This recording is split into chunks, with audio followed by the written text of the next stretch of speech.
¿Cuántos sienten gratitud al Señor por todo este año? Amén. Amén. ¿Cuántos glorifican al Señor por toda su obra durante este tiempo cronológico? Amén. Amén, ¿verdad? Y es fácil a veces decirlo en la congregación, amén. Pero ¿usted tuvo gratitud todo el año? ¿O pasó momentos donde se olvidó de la gratitud? Cuando estaba con conflictos con su esposa, con su esposo, ¿dio gracias al Señor? Amén, dijeron por ahí, bien. Cuando estuvo con conflictos con su hijo, situaciones difíciles, ¿daba gracias al Señor? Porque tenemos testimonios de apóstoles que estando en cárceles alababan, glorificaban y daban gracias al Señor, tanto así que la cárcel entera se vino abajo. Cuando estés en prisiones de cautividad, la gratitud va a derribar toda forma de cárcel en tu vida. Amén. Y esas cárceles son cárceles en donde opera o donde es cautiva el alma. La gratitud lo que va a hacer es derribar toda forma de cárcel que está operando en tu alma. Por eso el título de hoy día, yo no soy muy bueno para los títulos, hermano, pero le puse gratitud, un factor protector del alma. Y hoy día quiero que podamos entender la gratitud, no solo desde la perspectiva del alma, sino desde la perspectiva del espíritu. Vamos a leer un texto. Acompáñenme con Lucas 17, lo voy a leer del 11 al 19, perdón. Una parábola conocida, dice así: aconteció que caminando hacia Jerusalén pasaba a lo largo del límite entre Samaria y Galilea, y entrando en una aldea le salieron al encuentro 10 hombres leprosos. ¿Cuántos hombres? Muy bien. ¿Y qué tenían? Perfecto. Los cuales se detuvieron a lo lejos. Sabían que ellos no podían acercarse a otro hombre. Y gritando decían: Jesús, Maestro, ten misericordia de nosotros. Cuando los vio, les dijo: Id, mostraos a los sacerdotes. Y aconteció que mientras iban, fueron limpiados. Entonces uno de ellos, viendo que había sido sanado, no solamente limpio, sino que había sido sanado, regresó glorificando a Dios a gran voz y cayó sobre su rostro a sus pies dándole gracias, y era samaritano. Respondiendo entonces Jesús dijo: ¿no fueron 10 los limpiados? ¿Y los 9 dónde están? ¿No se halló quien regresara para dar gloria a Dios, sino este extranjero? Y le dijo: levántate y vete, tu fe te ha salvado. Amén. Hay algunos puntos que me parece interesante de abordar acerca de este mensaje. Lo primero, este hombre en el camino fue limpio.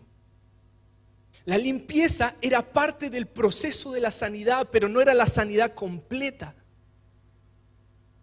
Los 10 fueron limpios, pero solamente uno regresa. Tengo una pregunta.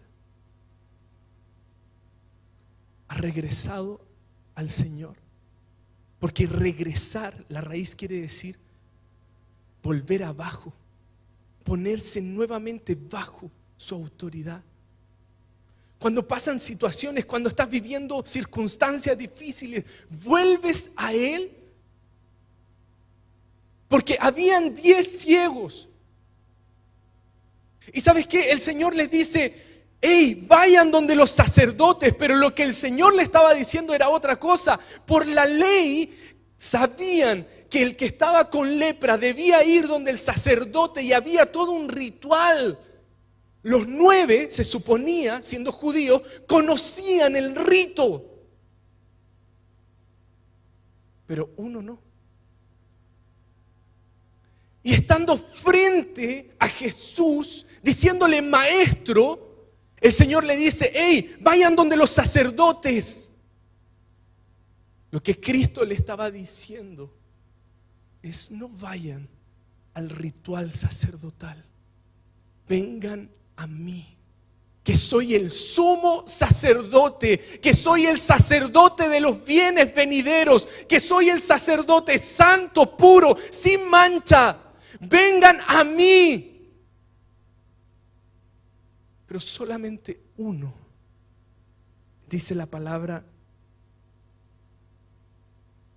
viendo que había sido sanado. ¿Sabes por qué te digo esto? Porque muchas veces no vemos la obra del Señor. El primer paso para avanzar en esto de gratitud es ver la obra del Señor.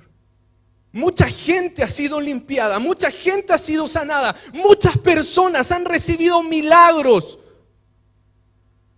Pero aún con eso puedes no ver a Cristo. El problema, uno de los problemas del evangelismo, donde hay sanidades, es que las personas se quedan con la sanidad y no con aquel que los sanó.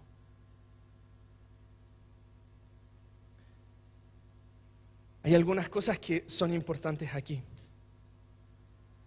Primero, regresó. Segundo, cayó sobre su rostro a sus pies. Cuarto, dándole gracias. ¿Y sabes qué? Si tú revisas todo este proceso del del leproso, te vas a dar cuenta que en su lepra, que era un diagnóstico de muerte, él identificó la vida eterna. La gratitud produce en ti alabanza, gloria, honra, honor al Padre. Porque lo que hizo el leproso fue regresar, caer sobre su rostro a los pies del sumo sacerdote, dándole gracias. Y esto es algo que nosotros debemos comprender. Hermanos, ¿en cuántos de los procesos de este año el Señor nos está diciendo, hey, ¿dónde estás? ¿En cuántos de los procesos difíciles el Señor te está diciendo, hey, ¿dónde estás? ¿Te extraviaste en el camino? ¿Dónde está mi gratitud? ¿Dónde está mi honra? ¿Dónde está la alabanza? ¿Dónde está?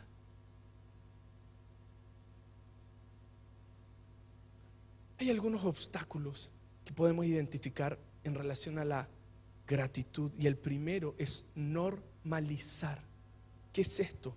Normalizas el hecho de despertar día a día. Normalizas tener finanzas para sustentar tu casa. Normalizamos que estamos juntos. Normalizamos el estar en una congregación. Normalizamos que nuestras mamás nos sirvan.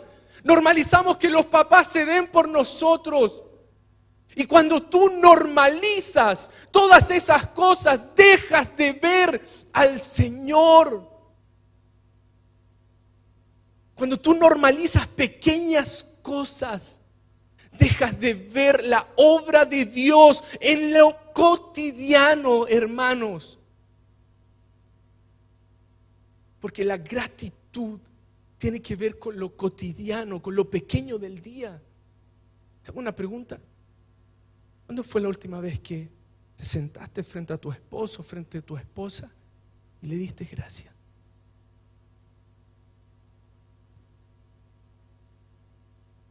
Porque pareciera tan obvio que los papás traen el sustento, que a veces los hijos normalizamos eso. Porque parece tan obvio que el papá es el que trabaja o la mamá es el que trabaja, que normalizamos que haya sustento. Normalizamos. Y sabes que el pueblo de Israel normalizó muchas situaciones. El Señor le entregaba maná, le entregaba codornices, y para ellos no era suficiente. Porque lo sobrenatural de Dios lo comenzaron a normalizar. Tanto así que en un momento empezaron a decir: oye, ¿por qué no volvemos a Egipto y nos comemos los puerros que comíamos allá? Hermanos, el primer obstáculo para levantar gratitud es hacernos conscientes de todo aquello que normalizamos. Segundo, el afán de la vida. ¿Cuántos de ustedes se sintieron un poco afanosos por estas fechas? ¿Cuántos de ustedes corrieron a comprar algunas cositas por ahí? ¿No? ¿No? ¿Ninguno?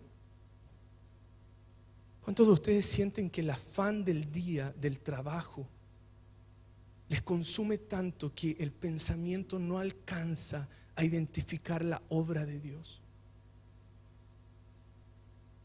Jesús estaba con María y Marta estaba afanada y turbada. Hay personas que se pueden identificar con Marta, ¿verdad? Que les gusta que todo esté listo. ¿Y sabes qué? Fíjate en algo, Marta estaba sirviendo, ojo con esto, estaba en la diaconía, porque te aseguro que aún en el trajín de la diaconía hay afán. Y el Señor se queda con la que estaba postrada a sus pies. El leproso estaba postrado a los pies del Señor. Estaba contemplándolo segundo a segundo, viendo la obra de Dios. Último, la autosuficiencia. Hay estudios que dicen que las personas que tienden a percibir menor gratitud son aquellas personas que son las más independientes o autosuficientes. ¿Por qué? Porque en aquello que tú te sientes más fuerte, en lo que tienes más potencial, tendemos a no depender del Señor, a sacarlo, porque te asumes fuerte en esa área. Piensa en un área tuya que sientas fortaleza. ¿Le pides al Señor que te ayude en eso o te sustentas en tu fuerza? La autosuficiencia nos saca de una posición de humillación. Por eso al altivo Dios lo tiene que humillar, porque si no, no hay forma que reconozca la obra de Dios. Toda altivez en este tiempo tiene que caer. Y toda altivez, tú dices, eso está distante de mí, yo no soy una persona altiva. Pero la altivez tiene distintas formas de presentación. En todo aquello que tú te crees exitoso, en todo aquello que tú crees que eres fuerte, en todo aquello que tú crees que son dones, si no están puestos bajo el Señor, entonces van a generar autosuficiencia.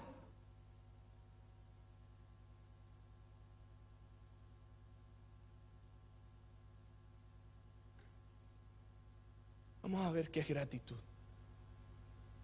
Y vamos a ir describiendo un poquito acerca de esto. Gratitud es ver y experimentar la obra de Cristo en lo cotidiano, produciendo alabanza y adoración en el corazón del hombre. La gratitud produce en nosotros alabanza y adoración. Si no tenemos gratitud, entonces la alabanza y la adoración no se despierta en nosotros. Vamos a la siguiente. Les quiero leer solo una parte de una investigación. Dice lo siguiente: expresar gratitud cambia la estructura molecular del cerebro. Hay algunas cosas que son un poquito más teóricas, pero uno de los receptores que conocemos en relación a la gratitud es la oxitocina. La oxitocina tiene que ver con todo lo social, pero la gratitud tiene otro receptor que se ha estudiado, que es un receptor opioide. Las personas que experimentan o que expresan gratitud tienen menores niveles de dolor y de inflamación. Cuando una persona empieza a manifestar gratitud, cambia su cerebro. Nos hace más saludables y felices. Cuando sientes felicidad, el sistema nervioso se ve afectado, eres más pacífico, menos reactivo y menos resistente. Fíjate en esto, lo destaqué. Eres más pacífico, menos reactivo. ¿Sabes lo que es reactivo? ¿Te ha pasado de repente que llegas a la casa, saludas a tu esposo o tu esposa? Hola, mi amor, ¿cómo estás? Bien. Hola, mi amor, ¿cómo estuvo tu día? Bien.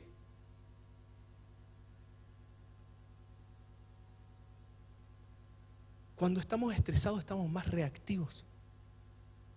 Oye, ¿me pasa eso que está allá? Bueno, anda a buscarlo tú. Reactivo. Y hermanos, esto nos pasa a todos. Cuando tú estás estresado, estás más proclive a ser reactivo, a no pensar tu respuesta y llegar y lanzarla.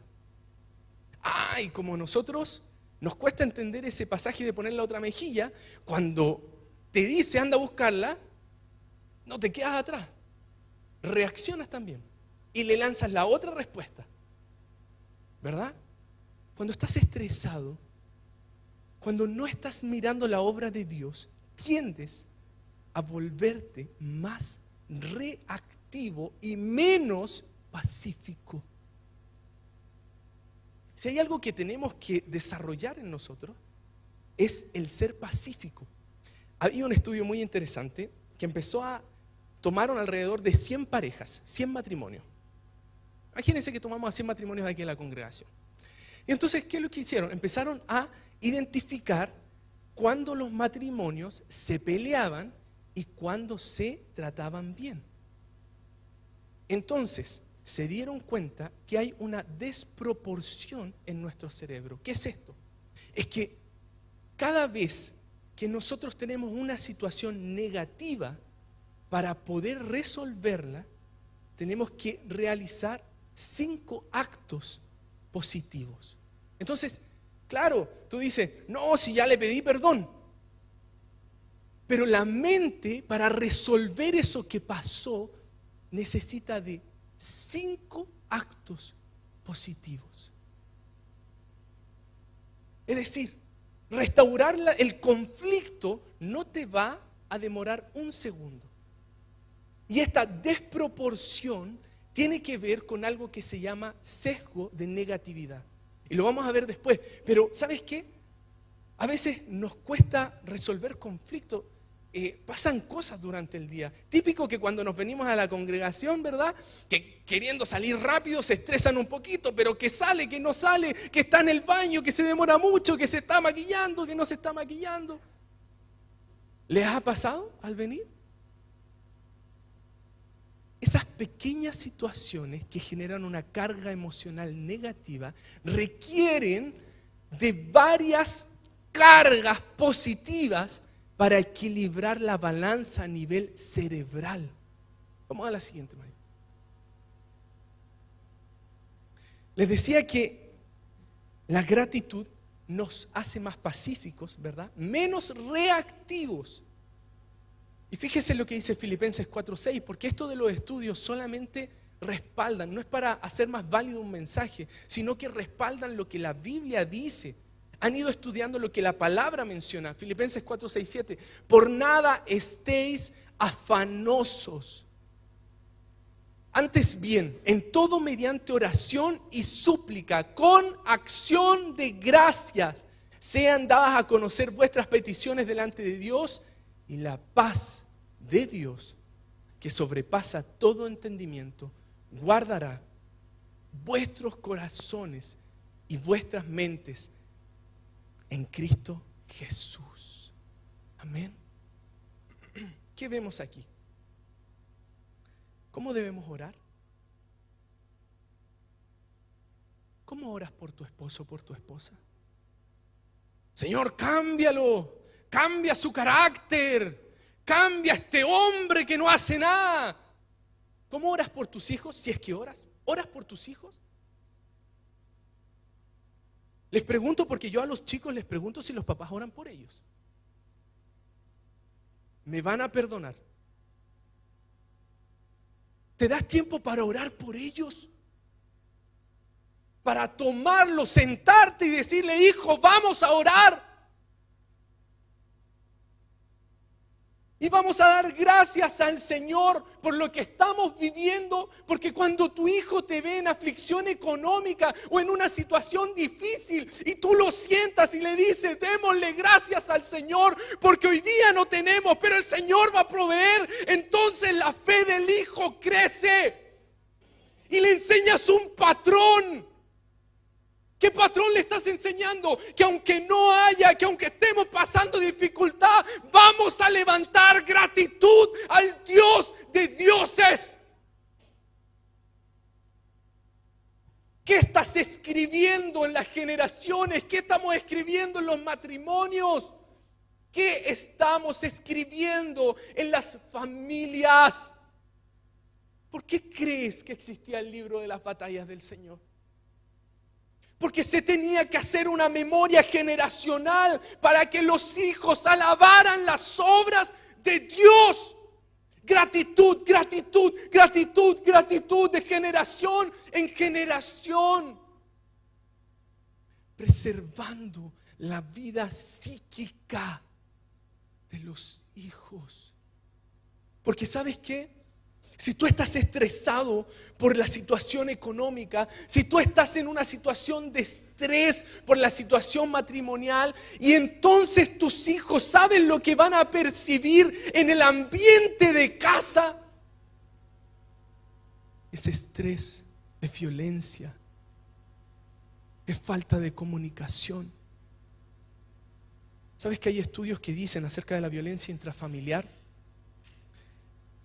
Que el varón se destruye con mayor fuerza si la mamá es violenta en la casa.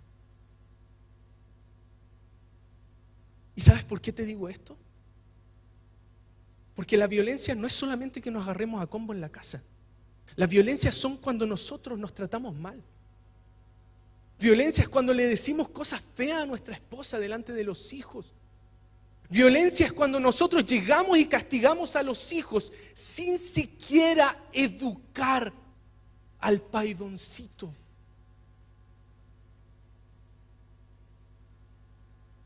Reactivos. Porque estamos hipersensibles. Cuando no vemos la obra de Dios, cuando no tenemos los ojos puestos en Cristo, entonces tus ojos salen de Él y se posicionan en lo natural. Cuando nosotros no gobernamos sobre las emociones toman gobierno de ti. Y este pasaje es tremendo. Con acción de gracia, hermano, debemos orar dando gracias al Señor. De ahí que en la palabra dice que no sabemos orar como nos conviene. Te conviene orar con acción de gracias, hermano. Y dice, habla acerca de la paz, y la paz de Dios que sobrepasa todo entendimiento. Qué precioso. Guardará tu corazón y tu mente. Entonces, la paz, que es shalom, no es solamente sentirnos bien. Paz es bienestar, es salud, es prosperidad. Cuando la paz se asienta sobre tu corazón, prosperas. Cuando hay paz en tu corazón, tienes salud. Cuando tienes paz, el bienestar, la vida sobrenatural de Dios se asienta sobre ti. Por eso la palabra dice, Él guardará en perfecta paz aquel cuyo pensamiento en Él persevera. Nuestros pensamientos deben perseverar en Él. Él guardará en perfecta paz, cuya traducción es shalom, shalom. paz, paz. Una doble porción de paz. Paz en tu mente, paz en tu corazón, paz en tu alma, paz que se transfiere a tu casa, paz que se transfiere como un gobierno espiritual en tu casa.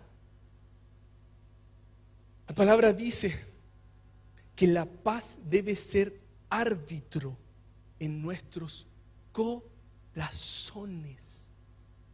Cuando estés en una situación difícil, en una situación tensa, en un momento de conflicto, la paz debe ser árbitro en tu corazón. Hubo una situación hace un tiempo atrás, es un ejemplo mío, pero les quiero comentar. Pasó una situación con un hermano X que hizo un agravio más o menos complicado. Y como uno cuando está en la carne es ofendible y te ofendes por todo, entonces yo me ofendí y quería ir de vuelta. Entonces mi papá me tomó y me dijo: hijo, perdone y cuide las relaciones. Yo perdoné y cuidé la relación, porque me dijo esto: es más fácil destruir una relación que construirla. Entonces, la paz comienza a ser un árbitro en tu corazón.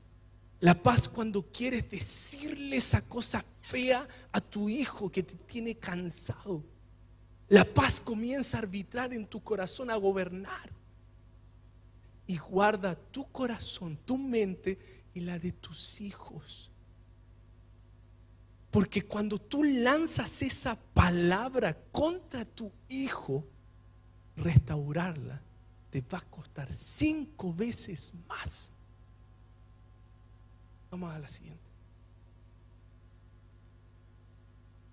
Entonces la gratitud es un factor. Gracias. Ahora sí. Perfecto. Es un factor protector de la salud psíquica o de la mente física y espiritual.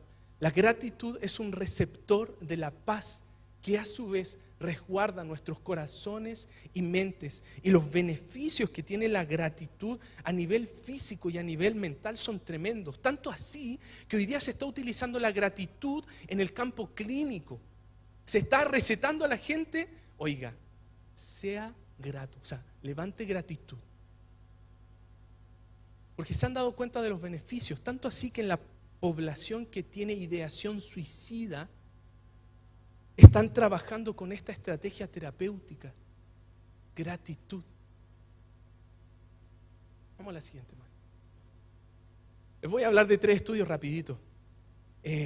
Los 3 estudios tomaron a una persona y le dijeron al primer grupo: escriban cosas por las cuales están agradecidos. Al segundo, escriban cosas por las cuales están molestos. Y al tercero, escriban cosas en las cuales no les produce nada, neutralidad. Y se dieron cuenta que las personas que escribían de gratitud se sentían un 25% mejor que los otros grupos. Reportaban menores problemas de salud, rendían en un promedio de 1.5 horas más que el resto. La gratitud te energiza, te mantiene vital, te mantiene saludable. El estudio 2, similar. ¿Qué encontraron? Ofrecían a otras personas más apoyo emocional en su vida, porque cuando eres agradecido, tu mente está en un proceso de paz. Por lo tanto, las personas que están inestables emocionalmente, vas a poder ser un refugio manifestando a Cristo. Grupo 3. Hay mejoras en el sueño, menor ansiedad y depresión. ¿Sabes que el cerebro no puede sentir angustia y gratitud a la vez? Cuando te sientas angustiado, deprimido, levanta un altar de gratitud, porque tu cerebro no puede procesar la angustia y la gratitud. Tú levantas gratitud al Señor, al Señor, al Señor, al Señor, al Señor. y tu mente comienza a ser transformada en lo espiritual y en lo natural, porque transforma la estructura del cerebro. Vamos a la siguiente. La gratitud va más allá de una respuesta positiva por lo que nos han dado, hecho o nos ha sucedido. ¿Sabes por qué pongo esto? Porque la definición de gratitud textual es eso. Estar agradecido por algo es una respuesta emocional por algo que te han hecho, algo que te han dado o algo que te ha sucedido. Pero si fuera así, cuando nos pasan cosas difíciles, no podríamos levantar gratitud al Señor. La gratitud es mucho más que eso. La gratitud es la visión de Dios que nos permite reinterpretar cada suceso con esperanza. Yo les decía hace algunas prédicas que entre una situación y una reacción emocional, llámese gratitud u otra, hay una interpretación. Si en un proceso de aflicción tú interpretas que Dios te abandonó, te vas a sentir desamparado. Si en una situación de aflicción tu interpretación es la visión de Dios y dices, ¿sabes qué? El Señor no he visto justo desamparado, ni su descendencia que mendigue pan, entonces tu reacción no va a ser de dolor ni de angustia, sino va a ser de victoria. Porque cómo interpretamos las situaciones, entonces todo nuestro ser, espíritu, alma y cuerpo reacciona. Por lo tanto, la gratitud es la visión que Dios nos permite, la visión de Dios que nos permite reinterpretar cada suceso con esperanza. Vamos a ver la palabra. Romanos 5:3-5. Y no solo eso, sino que hasta ahora nos gloriamos en las tribulaciones. ¿Cómo puede alguien levantar un altar de gloria, de alabanza, de honra, de gratitud en medio de tribulaciones? Eso es solo una condición de nuestro espíritu. Cuando toma gobierno sobre el alma y la impulsa, la eleva, sabiendo que la tribulación produce paciencia y la paciencia carácter aprobado y el carácter aprobado esperanza y la esperanza no será avergonzada porque el amor de Dios ha sido derramado en nuestros corazones. Amados, todo proceso del Señor, en cuando tú levantas gratitud, estás mostrando un carácter aprobado. Vamos a la siguiente.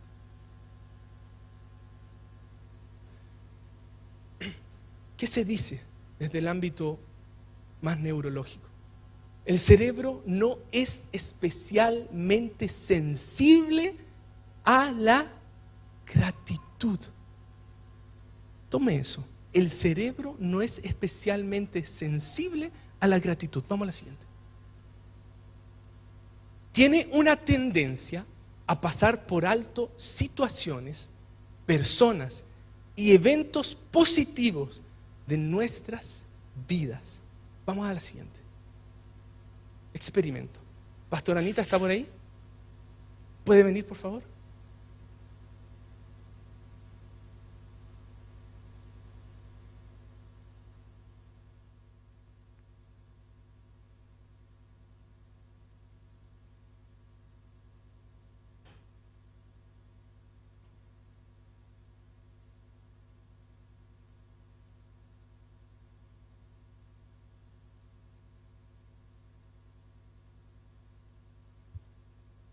Lo que pasa es que tenía yo una conversación pendiente, pero David no sabes.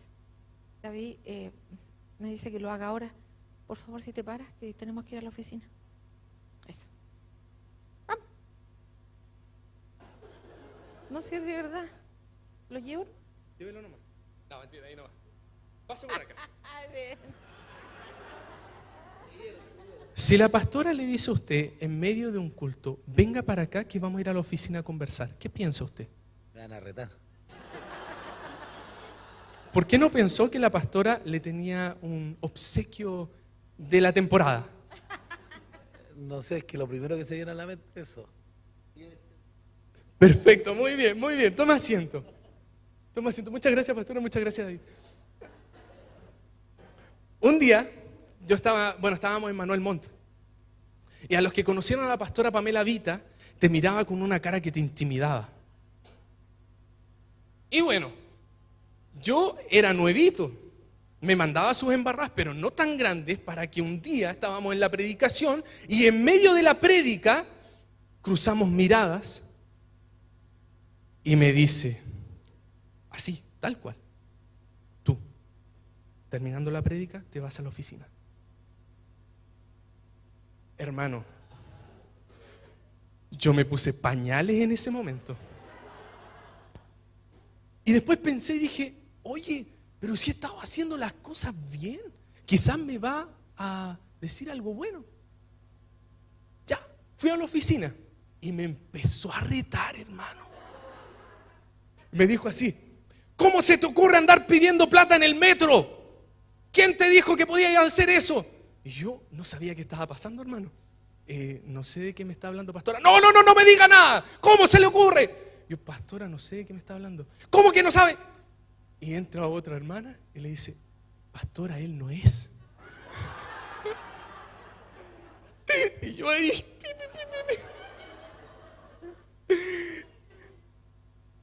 Otro experimento. Vamos a... César, venga.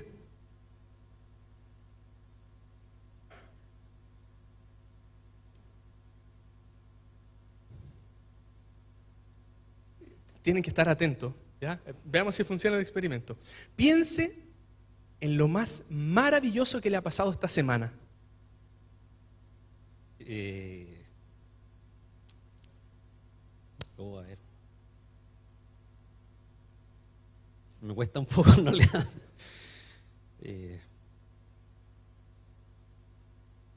¿Ya?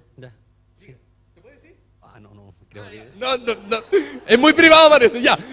Piense en algo difícil que le ha pasado esta semana. Ya. Muchas gracias, toma asiento. Para nuestro cerebro es mucho más fácil acceder a las cosas, a las situaciones conflictivas o que nos complican o a los problemas, porque tiene algo que se denomina sesgo de negatividad. Hermanos, esto en sí no es malo, porque es funcional en el sentido de que el cerebro, cuando pasa algo difícil, lleva todos sus recursos para resolver la situación. Y nosotros, como nos creemos Superman, hay problemas y los dejamos. Tenemos problemas con el marido y le hacemos la ley del hielo. Como si eso resolviera algo. ¿Por qué? Porque en tu cerebro lo que pasa es que un 80% de tus recursos psíquicos, aún estando trabajando, están puestos en resolver lo que pasó. Y con el 20% funcionamos. Y ahí te empiezan a pasar más cosas. ¿Te ha pasado que cuando tuviste un problema, es como que el día empiezan a pasarte más y más cosas porque tu cerebro no está completamente funcionando? Vamos a la siguiente.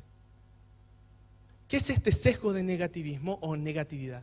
Es una propensión a pensar, a prestar atención, a aprender y utilizar información más negativa que positiva. Es una asimetría en nuestra manera de procesar los sucesos y comprender el mundo, la cual hace que los estímulos negativos provoquen respuestas más rápidas y prominentes que los positivos. Esto es difícil de entender, yo creo que van entendiendo la idea, pero vamos a un resumen de esto. Dale, May. Nuestro cerebro fija con mayor intensidad las experiencias negativas mientras se olvida fácilmente de las experiencias positivas. Qué tremendo. Aplícalo en tu matrimonio. ¿Recuerdas más las cosas malas de tu esposo o esposa? Aplícalo con tus hijos. ¿Tienes en mente las cosas más negativas o en lo que él ha avanzado? ¿Qué está funcionando en tu mente? En este tiempo tenemos que pensar como pensamos.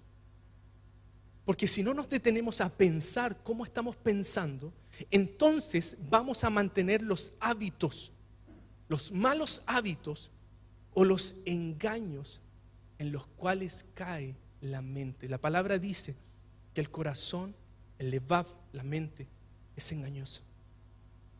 Vamos a la siguiente. Bueno, este sesgo de negativismo explica, por ejemplo, por qué las noticias son todas negativas. Porque la gente presta atención. Explica por qué nosotros recordamos con mayor potencia los traumas de nuestra niñez y no tanto así las situaciones positivas. Tómate un tiempo y medita en esto. ¿Cuándo fue la última vez que detuviste tu mente a pensar en algo maravilloso que te sucedió? ¿Cuánto tiempo le asignaste? Detente, piensa. Y ahora piensa, ¿cuándo fue la última vez que detuviste tu mente a pensar en problemas? ¿Qué te tomó más tiempo? Hermanos, vuelvo a decirle, eso no es malo. El problema es que no sujetes esos pensamientos a la obediencia de Cristo. Cuando este sesgo se vuelve algo no funcional, cuando genera en nosotros una perspectiva negativa de la vida, cuando te hace mirar de manera amarga las situaciones, cuando produce en ti una mirada maligna. Ustedes saben, hemos venido hablando del Ayin Ara, ¿verdad? Del ojo maligno.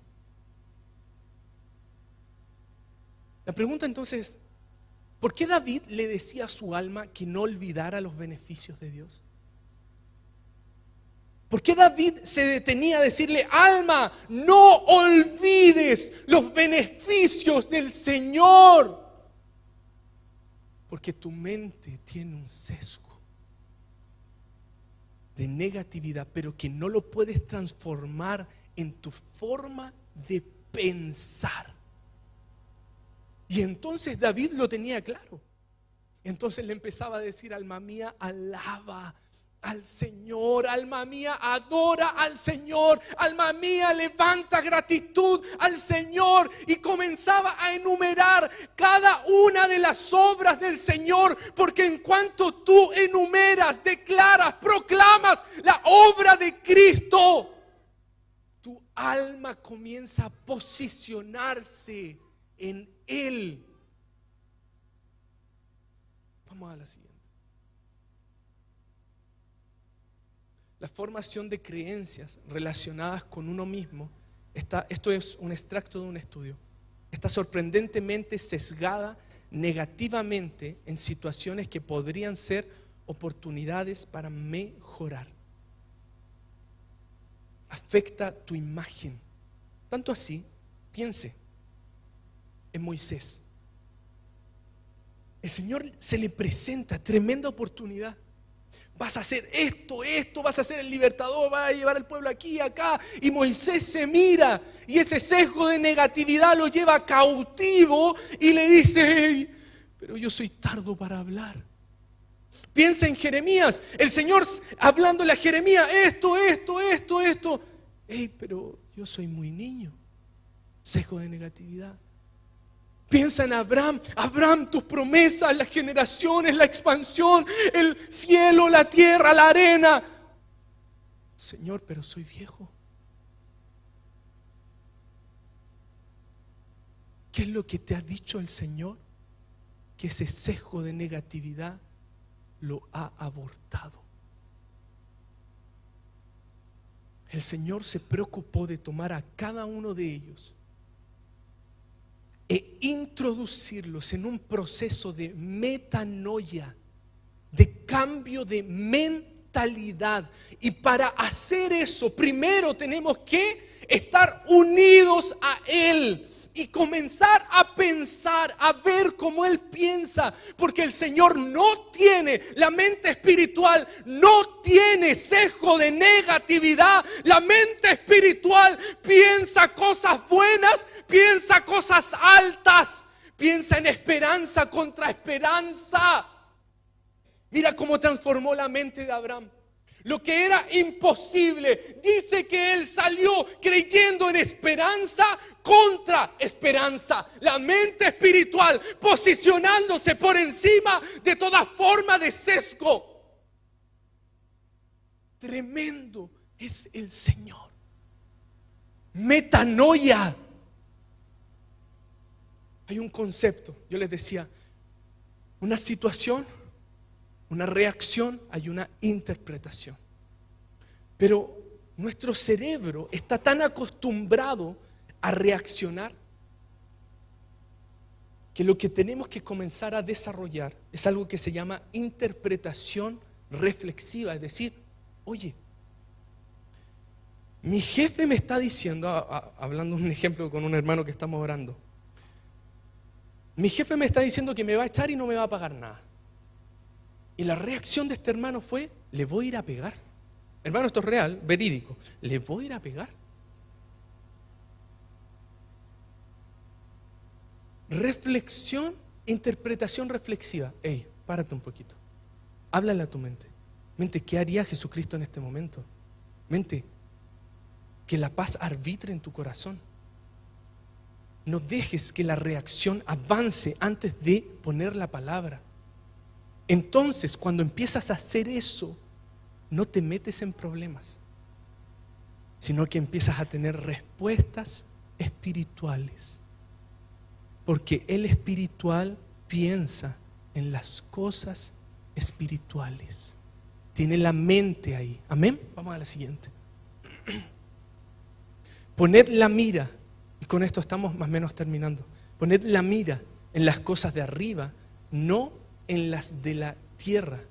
¿Qué es poner la mira? Viene de froneo, que es ejercita la mente. Ejercita tu mente. Ejercita tu mente en las cosas de arriba, porque si en el día le das más lugar a los problemas, entonces no estás ejercitando tu mente en lo eterno. Ejercita tu mente con lo que decía la pastora, la adoración, la palabra. Ejercita tu mente al cambiar la forma de hablar. Ejercita tu mente. El cerebro no debe ser entendido como un órgano, sino como muchos órganos. Y estos muchos órganos necesitan ser ejercitados. Necesitas ejercitarte en pensar los pensamientos de Dios. ¿Y cómo es esto? Lee la palabra, tómala, declárala, profetízala, escríbela. Porque eso va a ir transformando tu mentalidad. Adora al Señor. Porque cuando te haces uno con Él, cuando un esposo se une a una esposa, la mente rápidamente es transformada. Únete al esposo. Primero, fija tu mirada, ejercita tu mente. Hay una palabra que dice lo siguiente: equípate con este pensamiento. Equípate con los pensamientos de Dios. Vamos con la siguiente, María. Filipenses 4:8 dice lo siguiente: por lo demás, hermanos, todo lo que es verdadero, todo lo honorable, todo lo justo, todo lo puro, todo lo amable, todo lo que es de buena reputación, si hay alguna virtud, si hay algo digno de alabanza, en eso pensad. Y cuando dice en eso pensad, la raíz viene de hacer un inventario. ¿Te acuerdas de David? Alma mía, no te olvides de sus beneficios. Él es el que perdona. Él es el que empezó a hacer un inventario. Y esa raíz proviene de otra que quiere decir lego, colocar delante. Entonces tomas ese inventario y lo colocas delante. El Señor está haciendo esto, el Señor está haciendo esto, el Señor es fiel, el Señor es verdadero, el Señor es mi esperanza, el Señor es mi refugio, el Señor es mi baluarte. Y cuando empiezas a enumerar una a una la obra del Señor, no te das ni cuenta y tu vida está transformada. Y tu mente está transformada. Pero si eso lo haces de vez en cuando, te aseguro que tu mente va a ser más carnal que espiritual. Tenemos una naturaleza espiritual, pero si tú no ejercitas tu mente en oración, en adoración, en alabanza, en tiempos de meditación, entonces la mente espiritual jamás va a emerger. Puedes tener tremendo potencial de ser un tremendo atleta. Puedes venir de la línea de Usain Bolt. Pero si nunca corres, jamás se va a activar esa naturaleza. 2 principios muy básicos. Fija la mirada en las cosas de arriba. Ejercita tu mente en las cosas celestiales. Y segundo, haz el listado, ponlo delante y declara la victoria del Señor. Les decía al principio que solo un leproso volvió. Y quiero invitarlos a volver a Él. Volver al principio. Volver al autor y consumador de la fe. Volver a nuestro refugio, volver a nuestro baluarte, volver a nuestra esperanza y levantar gratitud delante de Él. Amén.